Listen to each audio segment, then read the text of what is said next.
Uh, All right. Has it started yet? to let go, but not being able to. Or All right. Okay. So, welcome to the Sunday Sangha. Amrit, where are you located? So currently I'm in India. You're still in India. Okay. Yeah, I will be in India also next week, and 11th I will be back to Germany. All right. Well, hello, And Daniel. Hello, everybody.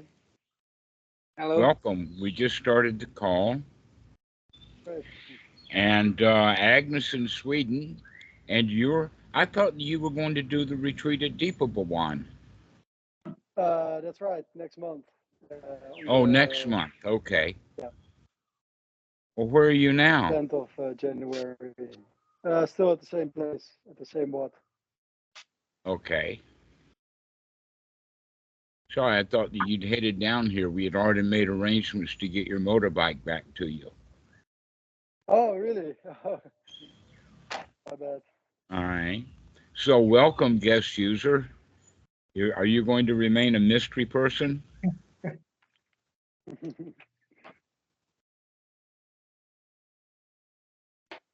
All right. So, Agnes has asked a question about letting go. And Amrit also mentioned the word surrender.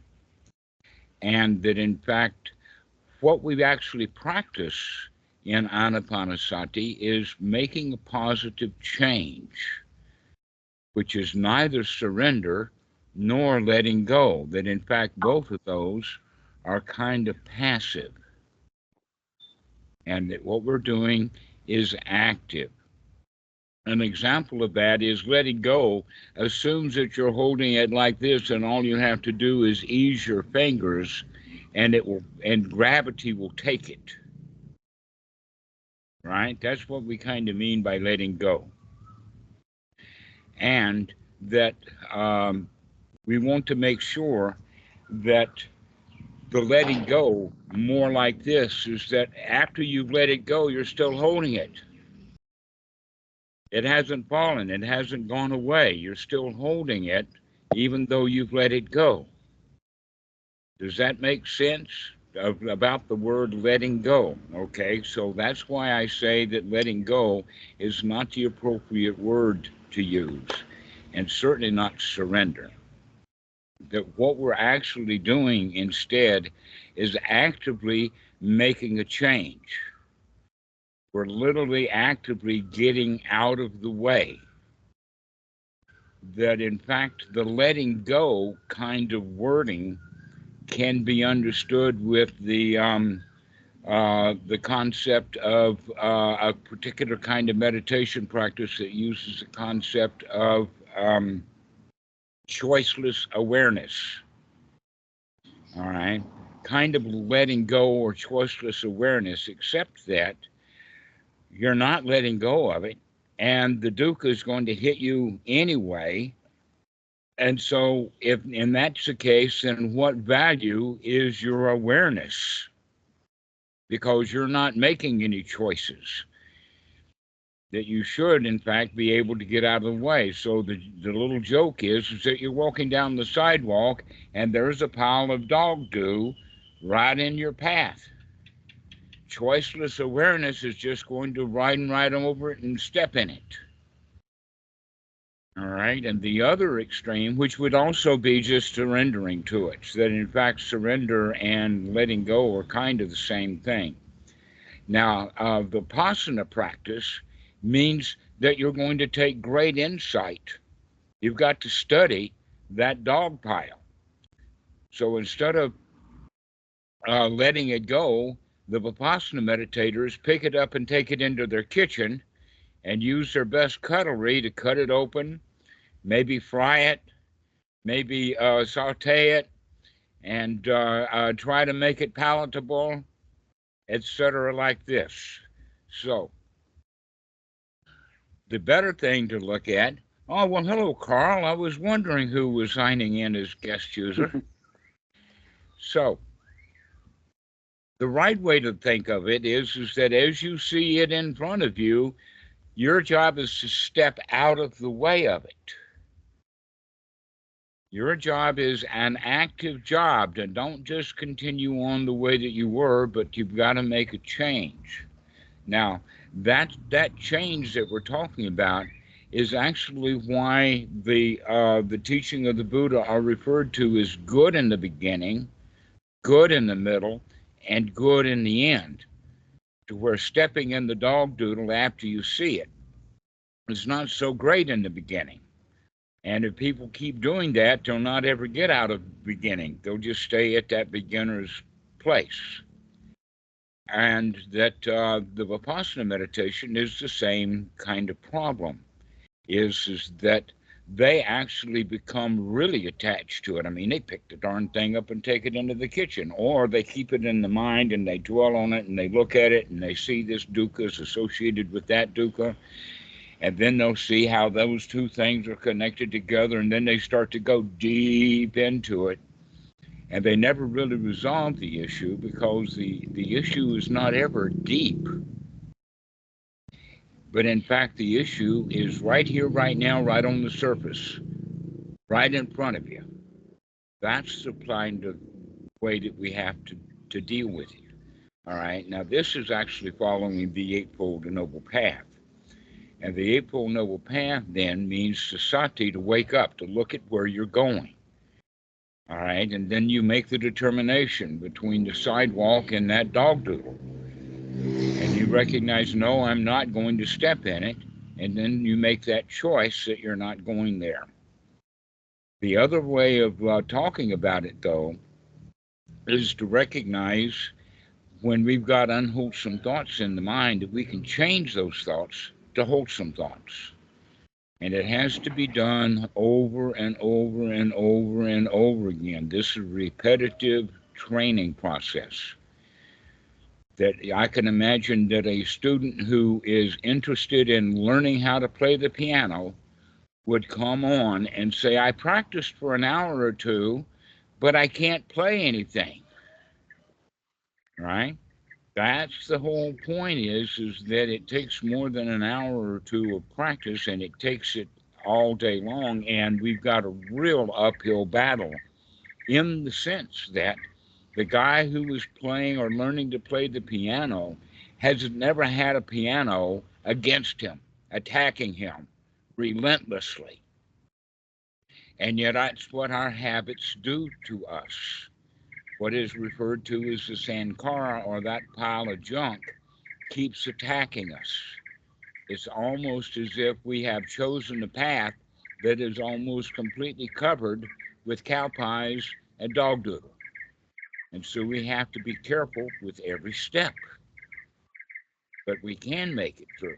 Then in fact, one of the jokes that I tell is, imagine that the farmer has the cows that are all on the other side of the pasture. And he's intent on going over there. And so as he walks across the pasture, he's keeping an eye on the cows. They may move, and he's got to adjust his direction and all of that kind of stuff. But by the time he gets to the cows, he's going to be covered knee deep in cow doodle, cow pie. Why? Because he's not watching where he's going. That he's future oriented. The cows are way out there in the pasture.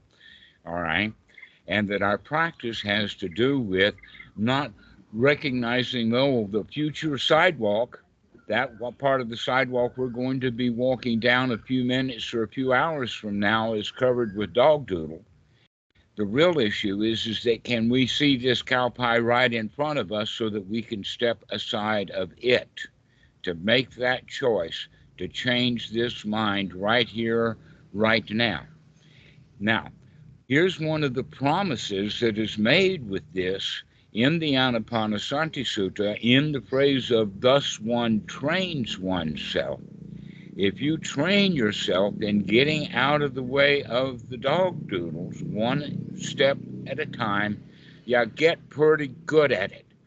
And pretty soon you can laugh and sing and joke and dance your way down that sidewalk without ever getting stuck in a cow pie. Even though they're all over the place. But you're watching and you're good at it. All right? Now, I had a friend Actually, he was a monk, a Western monk. His name was David.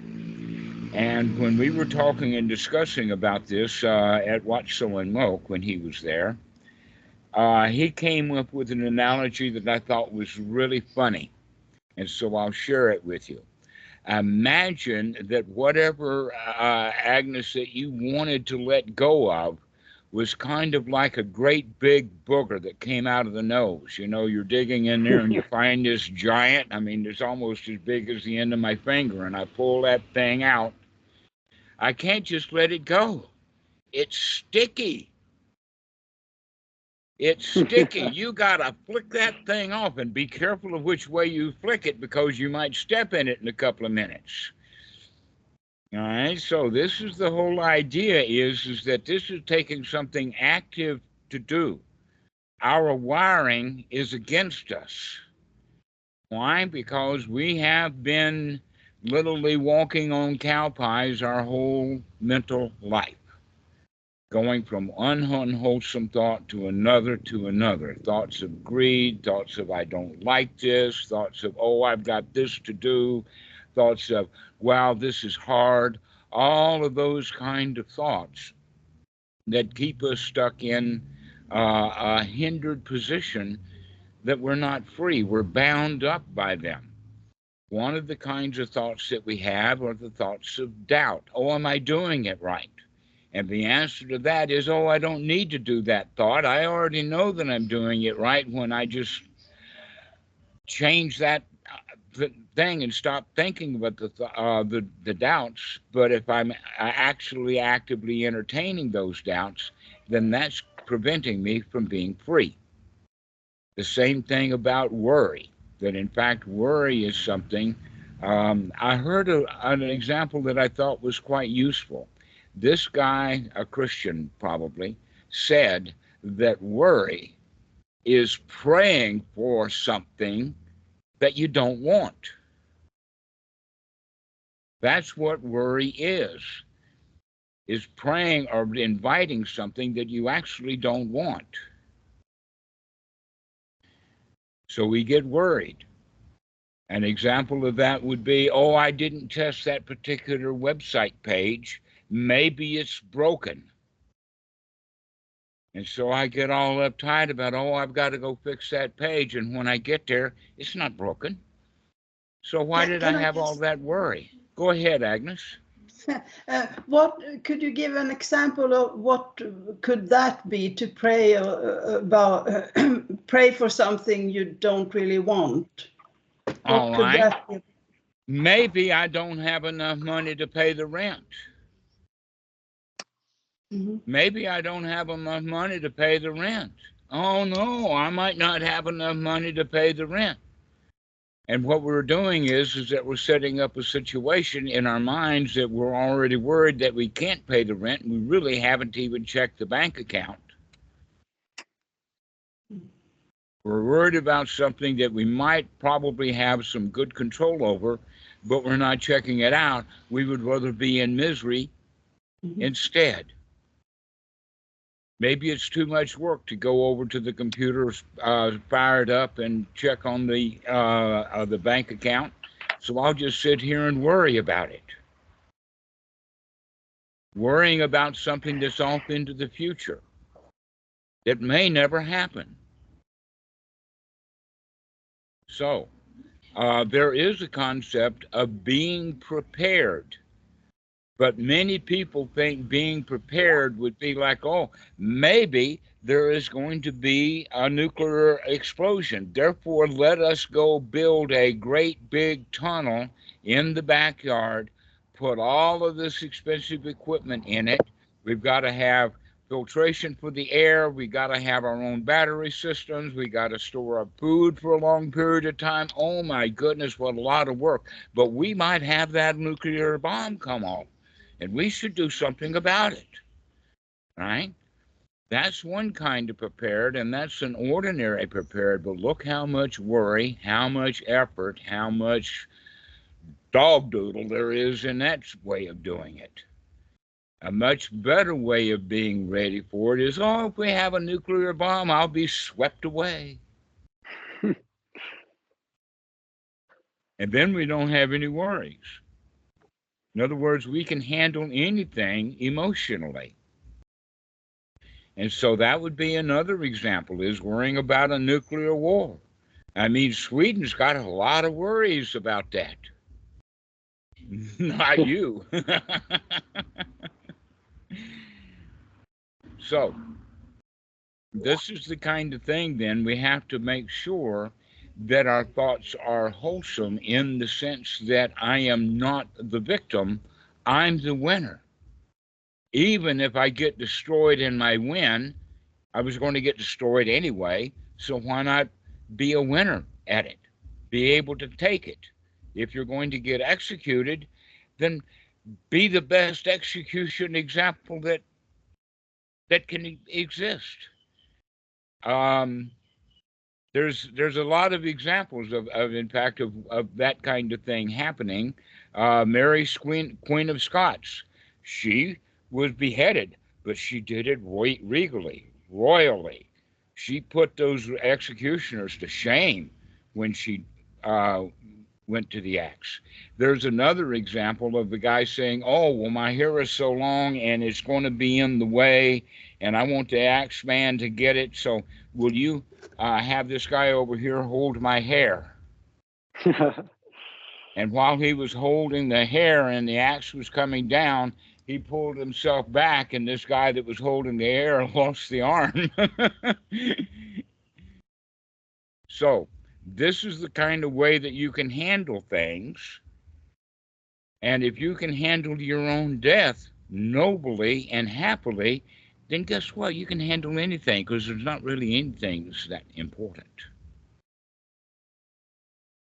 Being alive is the only important thing. Taking that next breath is an important thing. I keep trying to put this to the students that, hey, your breathing is vital. It's the most important thing in your life. It's about time you start paying attention to it. This is called anapanasati. This is the teaching of the Buddha, is that be aware of your breathing. Make sure that you're actually controlling it, that you're not breathing shallowly like you would normally do. But let us actually start intentionally breathing well, getting the air that we actually could use, an abundance of it, so that you feel full of energy as opposed to feeling tired because you're not getting the right air. So this comes back then to Amrit's point when he was asking, well, isn't that the same thing as surrender? And the answer to that is, I don't know where surrender ever got into Buddhist language, but that's something that Islamic people do. That's what the word Islam means. It means to surrender, because there's some great big sky daddy up there that's going to zap you with, I don't know what Allah uses to zap his Muslim folks, but Zeus had a trident. Thor had a hammer or something like that. But anyway, this is the whole thing of surrender. Means that you don't want to fight anymore, and you will subjugate yourself to that cow pie, the big one. And in fact, that's surrendering is almost the same thing as choiceless awareness. Yeah, I see that cow pie out, and let me make sure that I step on it correctly. Let me bow and scrape and oomy-doomy, gobby-gobby, oh, I am so sorry for being a human being, all of this kind of stuff. And it's very much a victim's position. And that we are used to doing that. You've already been surrendering far too much. I mean, when you were in the first grade, you surrendered to the school. You surrendered to your ABCs. You surrendered to your 1 through 1, 2, 3s. You surrendered to cleaning up your room. You didn't want to do it. And here you are now, a grown adult, going around surrendering, doing what you're told to do, and resenting it. This is surrender. There's a better attitude to have, and that is that I'll do it, but I'll do it on my own terms. And my terms are I'm going to enjoy doing it. That actually, Agnes, you and I had a conversation with a young musician who is in composition, and he is having to put out his own musical composition and hand it in to the teacher, and he's freaking out about it. The answer is go ahead and do it. Doesn't matter whether the teacher likes it or not. The question is, are you going to write a composition that you enjoy doing? And when you enjoy doing it, it'll wind up probably being pretty good. But if you don't want to do it, you're worried about the teacher, you're thinking that you're not up to it. Oh, poor me. I'm not nearly as good a musician now as I was when they let me in the conservatory. I couldn't possibly write a composition for the teacher. And this is the mind state that we get into. That's the worry. So this is another example, a clear example, because you were right there with this guy when we both talked him out of having that attitude and bringing back the attitude of, why don't you forget about the teacher that you're trying mentally to surrender to by turning in the assignment that he wants, and why don't you instead write a piece of music that you really love, you really enjoy doing? Now, how many have ever had an assignment like that, both in school or at work or whatever like that? I mean, this is the typical way that we live our lives, is we've been given work to do, and we don't think that we're up to it. We don't think that we can do it. We get writer's block. We have all kinds of trouble. We get in burning the midnight oil and doing all of that kind of stuff, when in fact we could make the choice of either doing it and liking it or not doing it at all. If you don't want to do it, why are you doing it? Why are you surrendering to this teacher? If you don't want to write the composition, why are you in the conservatory anyway? Why don't you go take a hike, sit under a tree, and enjoy life? So much for surrender, Amrit. Go ahead, Daniel. What if you're forced to sit on the floor for an hour or longer, and you get really uncomfortable? All right, I tell you what, I have never seen a retreat center, nor an old monk with a new monk, or an old monk with a wannabe monk, forcing them ever to do anything. I think that, in fact, when you're using the word forced, that's because you feel like that you've got to surrender. And in fact, you're not being forced at all. You've got a full choice there. Are you going to sit on the floor and enjoy it?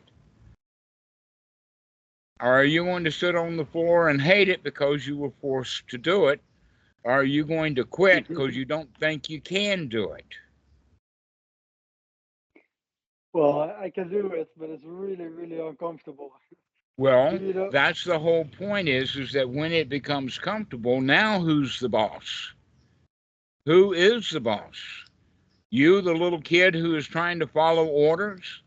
The big dude out there with those great big robes and all that gray hair that he keeps cutting off? Is he the boss? Or is, in this case, is the body the boss? Isn't the body the one who is sending the message right now, saying, hey man, this hurts. Why don't you help me out a little bit?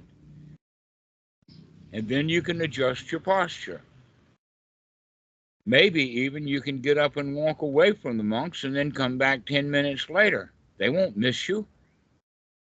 Yeah, they say if I want to be a monk, then I have to do the whole sit in one posture. And that's the posture that the Meiji normally sit in. So that's like right. Okay, so maybe you're at the wrong place if they're kind of requiring that stuff of you in your own mind. I don't think that they're in fact forcing you to do that. That's just what they are expecting. Now the question is, are you going to enjoy doing it up to your limit and then stop and then go back and start again and go up to your limit and stop and then come back happily and start again and go up to your limit again and stop? Or are you going to push the limit because you think that you're being forced to push your limits? And in fact, nobody ever gets anywhere if they go beyond their limits. This happens often in a gym. when people will force themselves and push too much weight or whatever like that, and then they're all stove up with pain and they can't make it the next day or the day after that. Then, in fact, a lot of people who are actually training correctly and training well, they don't practice every day. They take a couple of days off and then they'll work out, and then they'll take a couple of days off and work out. It depends upon, in that regard, for you, as to if you're sitting too long right now, tomorrow it will be pain and it will be difficult to handle. And that you can learn to take it easy on yourself and build yourself up. I mean, you're not in a hurry to take on robes, are you? That's what I realized, because the monk that's training me, he wants to like encourage me / push me to do everything Yeah, right I as would see quickly as him as a possible. friend. But you use the word forced. And force is not something that's done by a friend. He's a friend of yours. Yeah. Well, he actually realized that he was like pushing me too hard. So Yeah, he came okay, to and me. so are you. Exactly. So learn what your limits are. Don't push too hard. And this old monk will figure that out also. I assume that if he's worthy of the respect that you're giving him, he's not going to be blindly following some rule that he made up about how long you're supposed to sit. And let it be a training that you enjoy doing. And it doesn't matter how long it takes. The question is can you sit happily for a short period of time and then later sit happily for a short period of time, not even recognizing that these short periods of time are getting a little longer and a little longer until you overdo it. And then you're in pain again that lasts. And then, in fact, I have seen a number of occasions. I used to have a whole group of them that I would count, because this is an important point. All of these guys that I'm about to mention were ordained, and every one of them had trouble in one way or the other. One of the ways that they had trouble was because they quit the Sangha. But another more common one is that they will remain a monk, but they won't be around other Thai monks. They don't want to be around them because they can't sit. Why can't they sit? Because it hurts too much. Why does it hurt too much? Because they keep pushing themselves. And pretty soon they can't even sit on the floor at all. That hurts too much. So what do? They go slink off into let us say, a solitary retreat center where they're the only one, they're the star of the show in their own minds. They're either living in some layman's garage, or maybe they've got a layman to build a whole forest retreat center for them. Okay, and this has happened. It happened to Conte Palo was like the first one, and he ruined his knees. He could hardly walk. Another one was Vila Maramsi. If you'll notice, you never see him sitting on the floor. He has to sit in a chair. And therefore, he does not stay around other monks. Another one is Subato. He was here, but he couldn't stand being at Wat Soen Mok because he couldn't sit with the rest of the monks, and they expected him to sit with them for breakfast and the other times, and he couldn't do it. So he left, but he found a friend in Malaysia that would house him. So he's not in the Sangha. That this issue about your knees and being able to sit a long time winds up destroying your monkhood. So please be careful. Listen to your knees, listen to your back, listen to your body, and do not push it into these postures that the Asians have been sitting in their whole lives. The same for Dhammavitu. He's also using a walking stick. Mm-hmm. It happens. Westerners get into that, oh, I've got to sit like the Thai monks. And they can't. I was, I guess, kind of lucky. I learned slowly over a period of a number of years, trying to get into and then maintain the lotus posture, so that by the time that I'd gotten to watch someone milk, I could sit in the lotus posture for an hour. I can still get in it, but I can't stay there. But the point that I want to make, though, is that I've got a daughter, a stepdaughter. I met her when she was 11 years old, and she was already sitting, eating her food on the floor in the full lotus posture. Every time I see her eating on the floor, she sits in the full lotus posture. Why? Because she can. She's been doing it her whole life. A lot of Thai people can sit in the lotus posture because they've been doing it their whole lives. So don't expect yourself to do something that needs training. And not only that, but the point is that why? It's a traditional thing, but the point, and actually there's some practicality around it. In other words, if you're going to go on Tudong with all of the other monks, are you going to have the extra burden of carrying your couch or your chair with you? How about a bed? Do you want to carry a bed too? So the whole idea of the monk, and in fact, I learned this before I was ordained. I was traveling in India and began to understand that what I need to own is what I can carry. And if I can't carry it, it's not mine. I can't pick up a bed and walk. So I'm going to leave the bed where it is, give it away or something. Same thing with the chair. So that's the idea. The old idea behind it is the monks are ready to go. Hey, you want to go to New Zealand? Yeah, I've got my bowl and my robe. Let me get on. I'm ready now. They're all packed up and ready to go. And that's why monks do a lot of traveling, is because they can, because they are not attached to any furniture. So that's kind of a goal for you, and you can be pleased that you can get up to that. A little bit at a time, a little bit every day, sitting for 10 minutes now, and then 10 minutes an hour from now, and then 15 minutes, 3 hours from now, and pretty soon you'll work it up. No problem. Until you hear that you've been forced to do it. And now all of those painful thoughts come up about, oh, they're doing it to me, and oh, I want to rebel, and who wants to be a monk anyway, and all of this kind of stuff, right? But if you have the attitude of, oh, I can train for that, oh, I can do that, I'm going to be gentle on my body, I'm going to be restful. Now, this application that I'm talking about right now actually can be applied to almost anything. It's applied to dance, music, sports, arguing with your mother-in-law, any activity that you can think of. The way to do it is to go into it slowly with the idea of training. That in fact, all the martial arts train slowly. To get it right, it's a whole lot more important to get it right over and over and over again. So when you speed it up, you're still doing it right.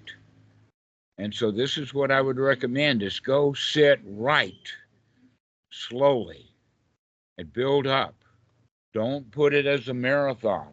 Don't try to get something that you don't have, but enjoy the training. Because this is the important point, is to train your mind. You're not training your body anyway. You're training your mind to be responsive to the body. To look at it and say, oh, can I handle that pain right now? Yeah, I can handle it. It's okay. Can I handle it now? No, it's getting a bit much. It's time to move. It's time to stand up and walk around, and then I can come back and sit down. Would you say it's too much when your mind gets hot or when your body gets too painful? Well, the body can get really painful, but the mind refuses to look at it because the mind's got this idea of, oh, I've got a training to do, and the hell with the body. No, what we're talking about here is the mind becoming attentive to what the body actually needs so that you're not causing yourself any dukkha right here, right now. And calling bodily sensations pain is dukkha. If you don't like those sensations, that's the dukkha, is that you don't like what the body is telling you. Instead of letting the body be a messenger and saying, this is what we need to do right now, we need to get up and move, get the circulation back. I've had about as much of this sitting as I can stand. Little joke there.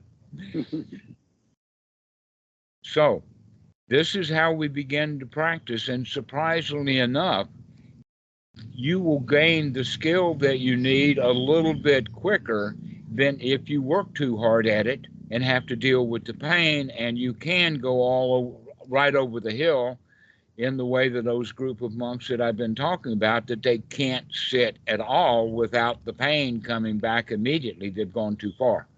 They worked too hard. They wanted to be good monks. All right?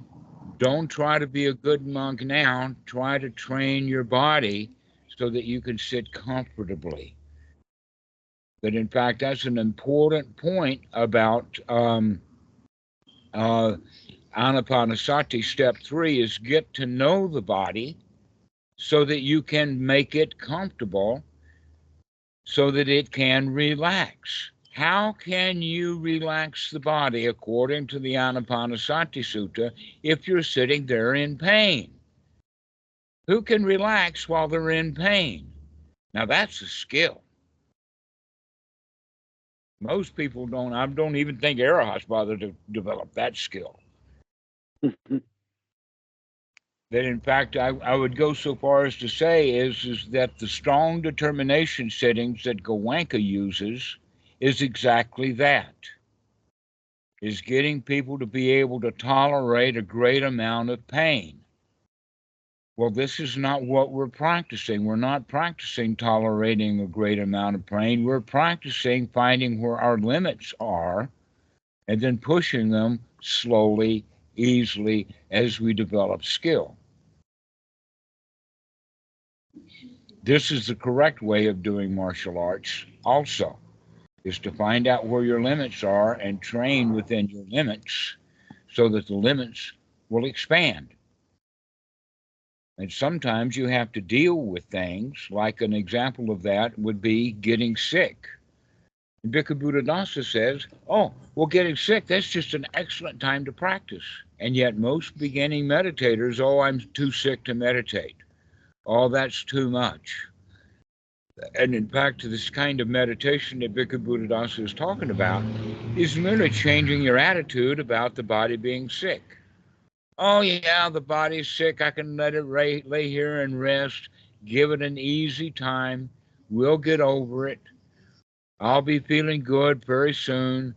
Let me take a few deep breaths and let the body feel good and relaxed. That's the right attitude. That's the correct practice. As for me, I'm so sick I can't possibly meditate right now. I'm about to die. You know, that's all that surrender stuff, Amrit. Did you hear that? Yes. I have one question, Dhammarato. Yes. So in Anapanasati Sutta, so the most important thing we are training is attitude.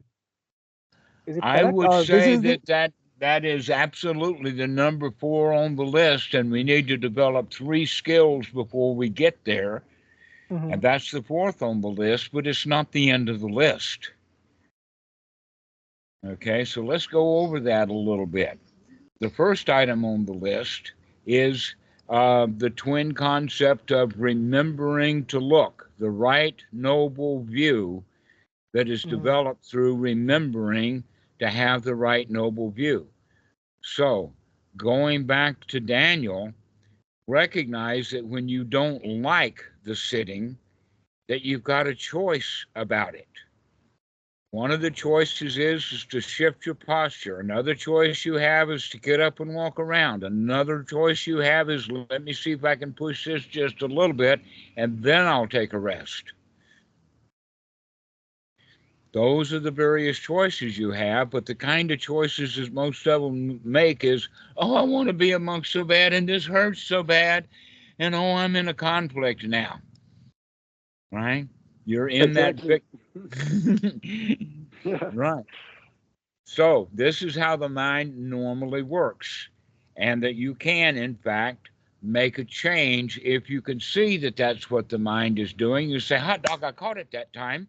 And now I'm going to sit here happily, even though there's a little bit of pain.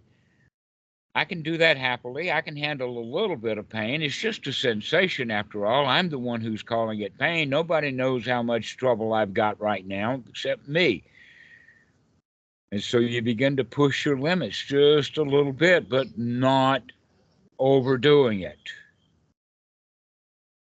This is the whole point is that what is your attitude? Is your attitude is the attitude of a winner and I can do this, then you will develop that actual effort, the fourth item on the list, with this right effort of finding out where your limits are and pushing it just a little bit, but always taking the right effort. Then that fourth item that's called in the Pali Samma Sankappa, this is what we can use in English as the word confidence. I can do this. I can train my body. I can let it go a little bit longer. Look, I used to be in pain after 10 minutes, and now I can sit for 11. Wow, that's progress. And start looking at the success that you have instead of the failure. Look at the success. See the success. Build on the confidence of that success. So the way that we then talk about the Eightfold Noble Path in resolve to the Anapanasati Sutta, especially step number 6, and that is the word sukha. What is the sukha that we're developing? We're developing the sukha of I'm not afraid that I'm going to hurt my body. I'm not afraid of anything. That in fact I feel safe and secure while I'm practicing. Not going to hurt it, not going to push myself. With that, we begin to develop the comfort so that you can sit comfortably, relax the body. That in fact, all the tensions are coming from the fact that you can't relax. All of that tension that's causing that pain is lack of relaxation. So you can actually intentionally start to see the tensions in the body, whether they're in the legs or in the back or in the neck or in the shoulders or wherever it is, and intentionally relax it. Become comfortable. Sitting comfortably. Sitting upright is best, because if you're sitting over it leaning, then gravity is pulling you down and causing these muscles to strain. But if you sit up straight, and every time you take a breath, you pull yourself up just a little bit more, and then when you breathe out, you relax straight down. And so continuing to in and out, raise your body on the in breath, and then relax and relax and relax. This is the way that we practice. And with that, then begins to build the confidence of, I can do this. I can make myself comfortable. I can feel safe and secure. And in this case also, I'm beginning to get satisfied with the way that I'm sitting. I can sit. I'm satisfied.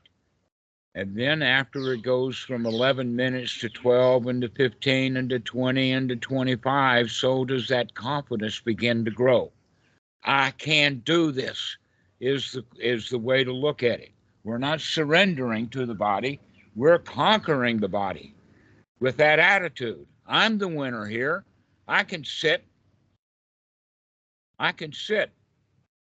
That's the kind of attitude that you begin to have. I'm the winner here. I can do this. It might take me 2 weeks or it might take me a year. I can do it.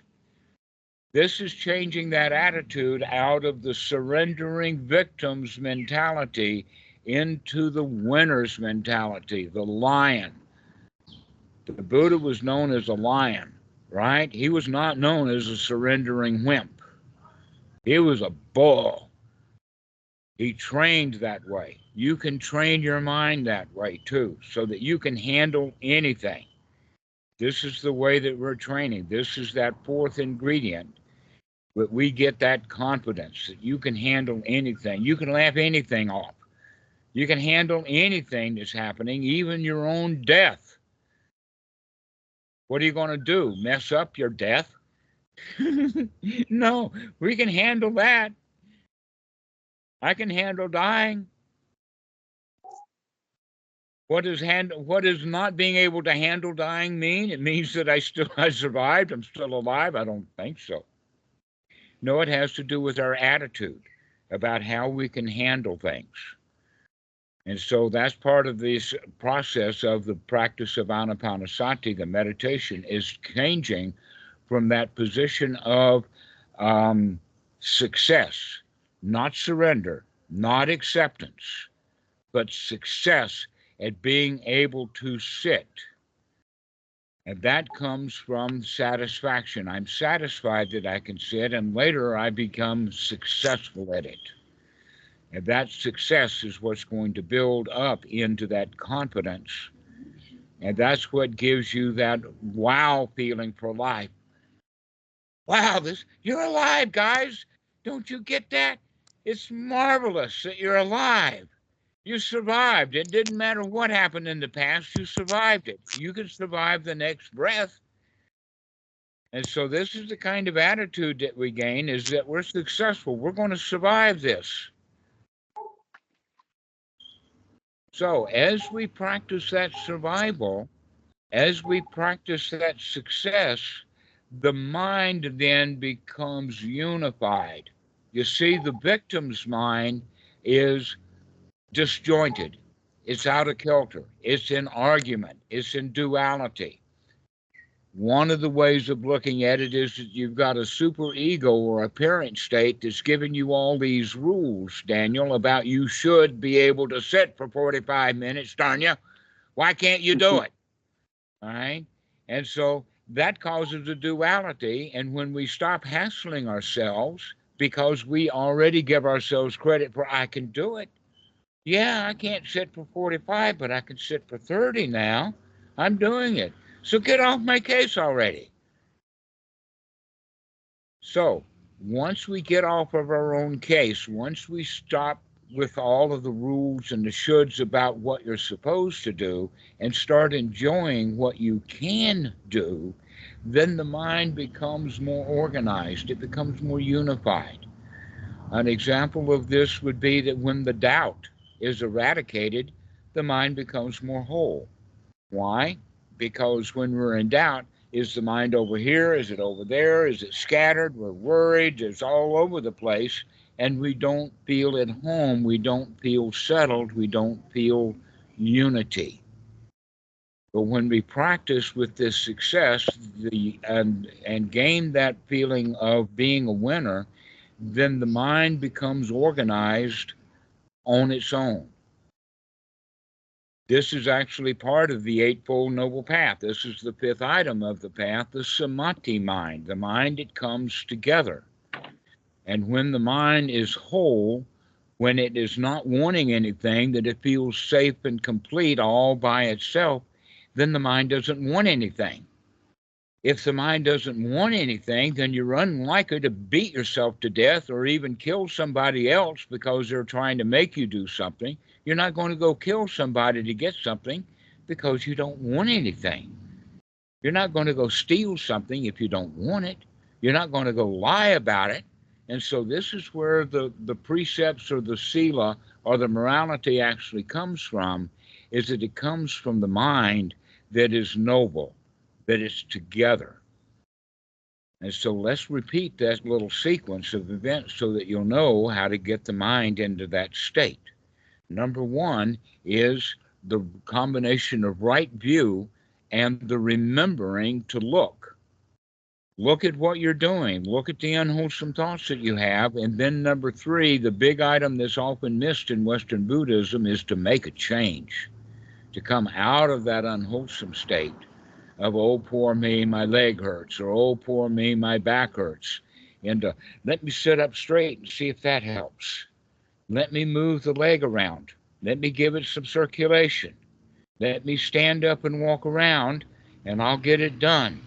So it has to do with an attitude that comes from making a change from poor me. I got to give in. And so we develop that attitude. We develop it right along, but when the attitude grows, it grows into this thing called Samma Sankappa, the right noble attitude. I can do it. That's what brings about the unification of mind, is that confidence.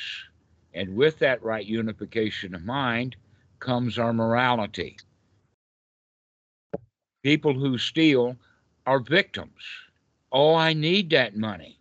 Oh, my goodness. Elon Musk has got more money than I do. I feel oh so insecure. Let me go steal $1 billion. No, I need to steal $100 billion or maybe $300 billion, and then I'll feel okay. Right? So this comes from feeling insecure. When we change that attitude of feeling safe and secure and comfortable and satisfied, that then leads to that state of success. So build up that success. Don't succeed in the sense of I have to wait until I can sit longer than the monks can, but look at the little successes along the way so that you feel like a success all along the way, so that it's good in the beginning, good in the middle, and then it'll be really good in the end. You can sit with them. I know you can, David. But not when you say that they're forcing you to do it. Oh, what a victim that is. So this is the Eightfold Noble Path that the Buddha teaches. And this is the right way to practice, to come out of our dukkha, to come out of our dissatisfaction, to come out of our pain, to be able to handle anything. But we have to train for it over and over and over and over and over again. Over and over again. This is a very repetitive process, but I don't know of anything that has instant success. How about professional gamblers? Do they just start winning from the beginning?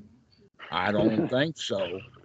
How about classical musicians that'll walk out on stage with 100 people or 1,000 in the audience and clapping and, oh, he's so wonderful. Do you think they got that by sucking their fingers instead of playing the ivories with them? Oh, no, they had to practice. Everything that you want in life is going to require practice. The point of it here is can you enjoy your practice or do you hate it? Because I have seen piano students. They didn't like playing the piano. They didn't stay in class very long. They quit. Don't quit your practice of anapanasati. Don't quit your meditation. Start enjoying it instead. Change your attitude about it, that you can do this. So this going back to what Agnes was talking about, a letting go. No, you're not letting go. You're not surrendering. You're overpowering. You're the winner here. You're going to train yourself so that you can manage it.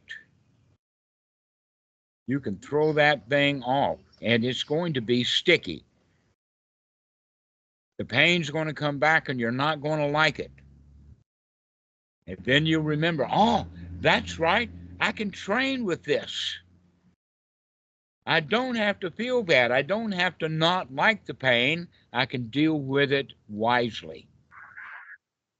And this actually is the way that we do everything. This is not just pain. This is arguments that we have with the boss. This is the email that we don't want to write. This is the IRS check we don't want to do, the income tax we don't want to fill out, the trip to the bank, the trip to the grocery store, going to work. I mean, you guys in the West create a hell for yourself. Look how many things you have to do that you don't want to do because you've gotten yourself in the habit of not wanting to do stuff and doing it anyway. Go ahead, Agnes. Yeah, I think for me it's more about letting go of those old destructive habits. You like can't let them go. You got to kick them in the butt. You got to throw them out. Yeah, that's the wrong word. Yeah, but I stopped doing so many kind of intoxicating things. That's really destructive for my body. So I know, that's the surrendering. You surrendered to the alcohol, or you surrendered to not watching the pain. Like, no, yeah, that but you was... don't do it anymore. That's the whole point, is that you've made that change. That's a positive, wholesome change that you made, and you didn't just let go of the alcohol. And in fact, you probably had to pry it out of your own cold, dead hands. Well, actually, that was not the problem eventually, but it's more about what do I do now. It's like making that change. Congratulate yourself right away. Congratulate yourself. Well, I'm glad I don't get drunk anymore.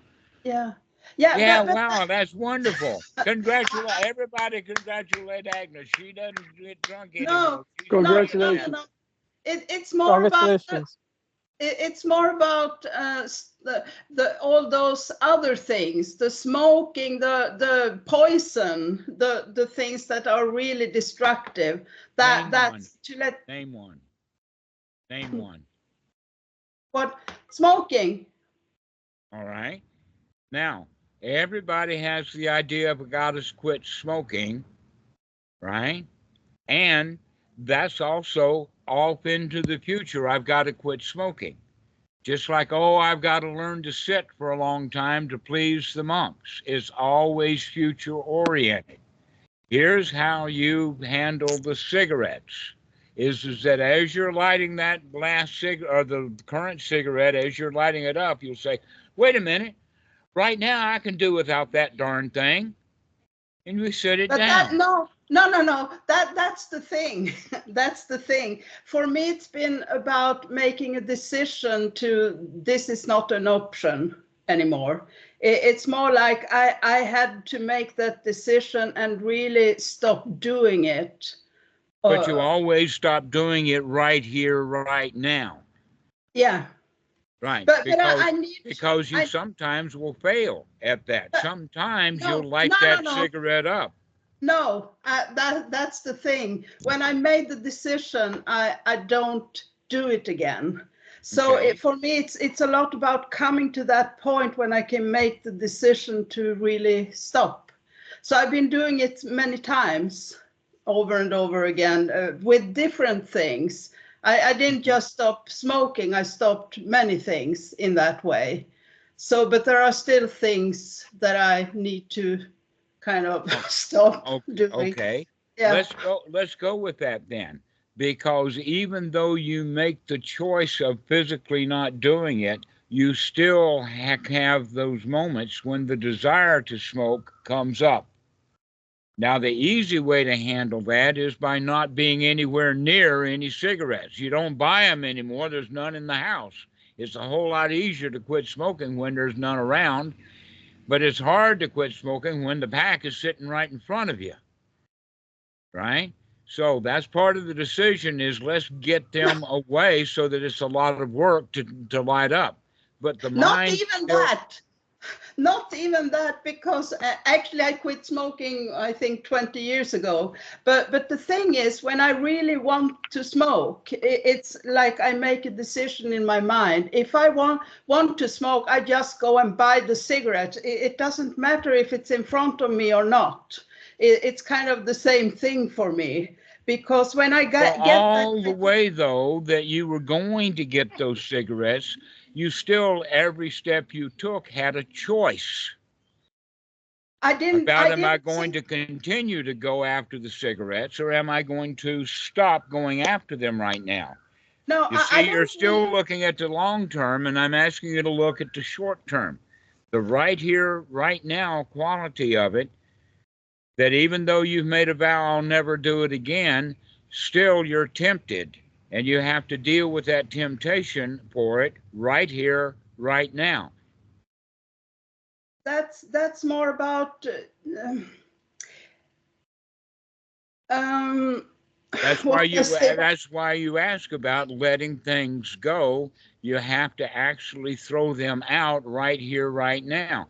That in fact, the Buddha talks about renunciation or a vow as an ordinary thing that ordinary people do. It's not noble. Why? It's because there are so many people, Agnes, who have decided to quit smoking, and an hour or two or the next day they're smoking again. I think my question would be more like, what do I do instead? The answer to that is say no right now, But rather then I than would be trying to plan focused. on for the future. Then So I when would, you're in the store, listen to me. When you're in, let's use the example of the cigarettes, because that's an easy enough example. We can use it for books. I can vow to never read another book. How am I going to handle that? Is by not buying any books. And I can sit at home. I can vow to never use the cell phone. But if I got it charged up and on and in front of me, it's tempting. But if I dash that cell phone and now I don't have one, then it's a whole lot easier to do without it because I don't have it. for me, it has been like better for me to know I can actually smoke if I want to. If I make the decision. Well, you could already do that, just like Daniel already knows that he can move anytime he wants to. Everybody already has the ability to mess up. Everybody's quite an expert at messing up. The question is not, can you mess up? The question is can you remember right now and not make that mess? To remember right now to change it into something wholesome. I can remember, and then I start feeling bad when I actually, choose or whatever word you want to call it, to still do it. I could still do it even if I remember. That's the thing. And that's the whole idea then of taking the right noble effort, is that once you see that it's unwholesome, don't step in it. Yeah. That makes sense to me. Yeah, don't step in it when it's right there in front of you. So the easy way out is to be miles and miles away from the cigarettes, the tobacco, the people you argue with. Don't ever go near them. That in fact, this is the whole quality that the Buddha talks about in the sense of seclusion. That whatever ticks your clock, get away from it. Get away from other people for a while. Get away from the job occasionally. Get away from it, okay? That we need to practice Anapanasati when we've got very, very little going on. So we make sure we seclude ourselves. So here we're talking about just secluding ourselves from alcohol, secluding ourselves from tobacco, or in Daniel's case, secluding himself from your being forced to sit. Seclude yourself from those unwholesome kind of situations. And so now you can handle it in this present moment. But you have to take the energy, it has to take the effort, rather. That makes sense. Say no. To say no, I will not have that unwholesome thought. No, I am not going to plan on killing my mother-in-law. I'm going to plan on being friends with her. But then I would have to have an option to doing that, because if I don't have a reason for not doing, I would need to have some kind of, but that's the whole point is that when you see the dukkha, you see that it's unwholesome. This is the whole point of the Four Noble Truths, is to be able to see dukkha so that we don't step in it. We can see it. So in the case of tobacco, when you see that, oh, it's unhealthy to take that next cigarette, I can stop taking it right now. I still do it, even if I know it's unhealthy, even if I know it's going to kill me, I could still do it. All those who still smoke can say exactly what you just said. Yeah. Of course you can do it. That's the whole point. The question is, can you take the right noble effort to not do it? To stop. I've actually go ahead, Daniel. I've actually struggled with a similar problem, and that is that I would eat a lot of sugar every morning, And I found that I wanted to renounce it every time. And then I said to myself, okay, this is not working, so I'm just going to stop renouncing it. And then I noticed that when I stop renouncing it, then it's not a big thing anymore. And it's much easier on myself because I don't put so much pressure on myself. But a Right, renunciation exactly. makes it really, really hard on yourself. And when there's no sugar here, you're not thinking about it, out of sight, out of mind. The issue is when the sugar is right there in front of you, can you say no to it? Yes, I can. Actually, I can do that when I have, but it's more like when it comes, the idea comes into my mind, I can have it. It's more like I allow myself to having the toxics or something, and then I just go get it. It doesn't matter if it's in front of me or at the grocery store. I still get it when I decided to get it. Okay. And So, you also have the ability to nurture yourself into saying, I don't need it right now. I can do without it right now. I'm strong enough to handle not having that cigarette right now. That's the kind of attitude that we're actually developing here. It's not a matter of letting go, as you were asking, and it's certainly not a matter of surrendering. What it really is a matter of taking the right noble effort to stop doing it, to stop yeah. even the unwholesome thoughts, to stop the unwholesome cigarettes, to stop the unwholesome arguing, all of that, if we can remember to stop. But in fact, that's a really important word for the within the Buddhist context. It comes from the Angulimala Sutta, where the Angulimala says to the Buddha, "Stop, monk, stop." The Buddha says, "I have stopped. You stop too." Okay, can you just merely stop? Can you stop hassling yourself about people forcing you to sit? Can you stop feeling sorry for yourself when the pain comes and deal with it wisely? This is the point. Amrit, can you stop surrendering when you don't get what you want and stop wanting it and say, I'm fine without it. I can handle it. Yeah, I didn't get that cigarette, I'm still okay. Or yeah, I didn't get that raise, I'm still okay. Whatever it is that we want that we don't get, that's dukkha. Can we change that? Can we stop wanting things and start being satisfied with the way things are right here, right now, in this moment? Aren't things good enough right now? I mean, literally, Marcus, aren't things good enough right now? They are. How about you, Martin? Isn't everything good enough right now? Are you satisfied? Totally satisfied. Okay. Well, just maintain that position of I'm satisfied. You don't have to warn anyone. Hello, I don't know you. What's your name? Hello, my name is Sandra. On s'est déjà vu. Je sais plus comment on dit. Sorry for my English is bad. Sorry, mine is too. I've got a southern accent. Nobody can understand a word I say. Okay. But I'm glad to see you here. I'm glad to see you smiling, because this is what it's all about, is to learn to smile at whatever it is that's happening, because it's not that big a deal anyway. The only really big deal is, can we stay alive? Can we be happy in this present moment? But we have to take effort to do that, because we're in such a habit of being unhappy, disappointed, wanting things we can't have.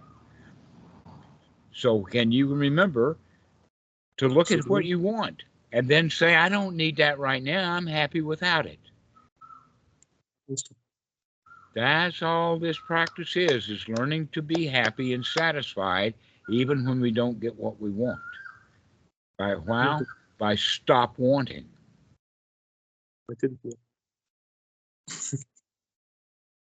that makes sense. Yeah. Peut-être des fois. Sometimes. Well, this takes practice. Yes. Practice I try. over and over again.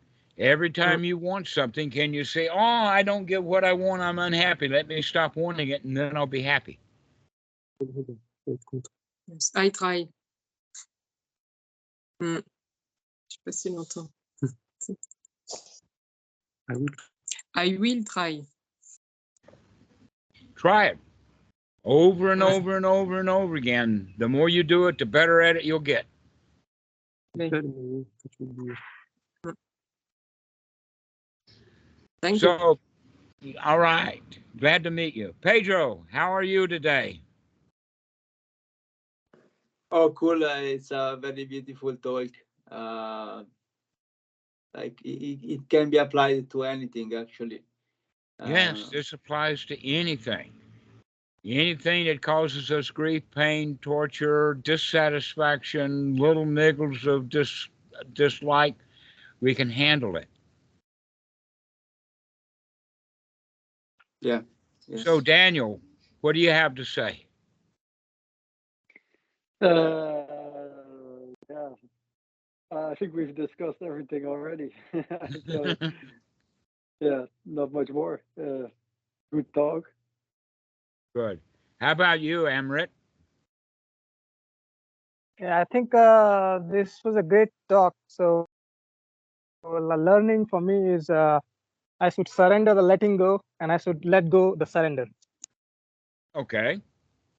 I think That's you just ought a to pack them up in your and ball them up in your hand and throw them away, long away.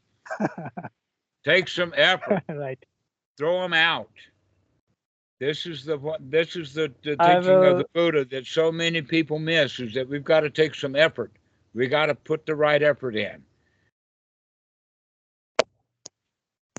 definitely. All right, guys. Does anybody have any last things to say? I think it's really interesting that we've talked about the same topic so many times. Yeah, this is the only talk that I know, is how to stop but doing stuff that's painful. but I mean, like it's still really helpful, even though I've heard it already 50 times, because Mhm. it like you start Yeah. realizing it at a deeper and deeper and deeper level.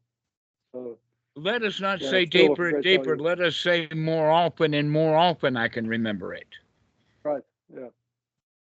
But that's what we're shooting for. We're I not will just shooting for anything deep. We're shooting for what's right there in front of us.